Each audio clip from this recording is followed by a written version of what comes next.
Hi, everybody. I'm here with Todras-Whitehill, the CEO of TW Storytelling Agency. Tara and I have known each other for a couple of years, and I've been talking to her a lot about some of the issues we face telling the story of how impactful language can be. Thank you so much for joining me today. Yeah, of course. So we're going to change the format a little bit. So I would ask Aimee some questions, and then we're going to get some kind of feedback about how in this space may give you some ideas about how to do your storytelling as well.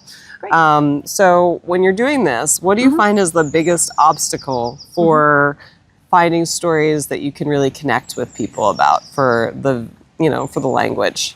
So there are, almost everybody understands language as an issue, right? If you've traveled anywhere, you understand a language barrier and that language gap. It's a very difficult thing to tell a story in pictures. It's a very difficult thing to talk about in terms of how that makes people more marginalized and what that really means if you just can't get information and you're in a crisis situation, essentially. So what I would say is we're always looking for the end user.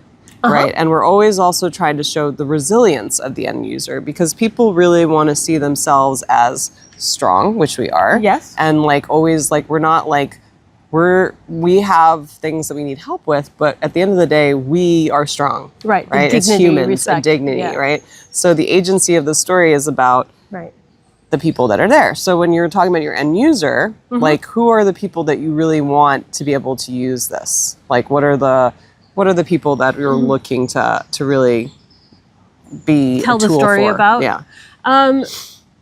There are so many people. There was I lived in Kyrgyzstan across the hall from a woman who was being beaten up almost every night by her husband. It was an awful thing to listen to. Yeah.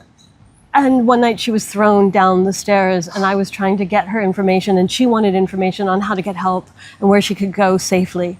There was an old man in Chad who wanted the youth in his village to be educated, but didn't have the tools to help them to get that education because there was just endless cycles of violence. There were a woman in Bangladesh whose boss was raping her.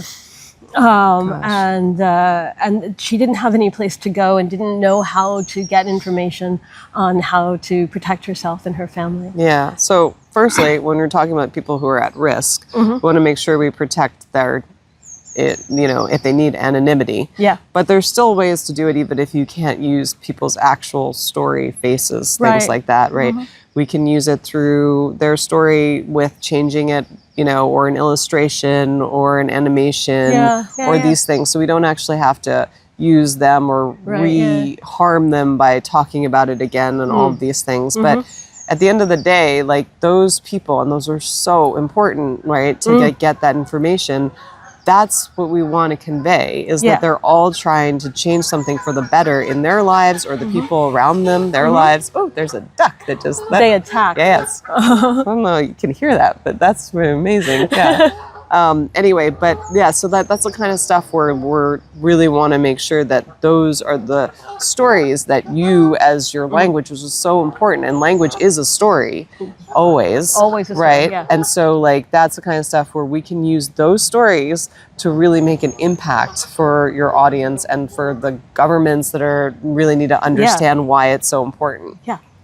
Tara, thank you so much for helping me out with this. It's really great to talk to you. Really great to see you. Yes, great. Thanks so much.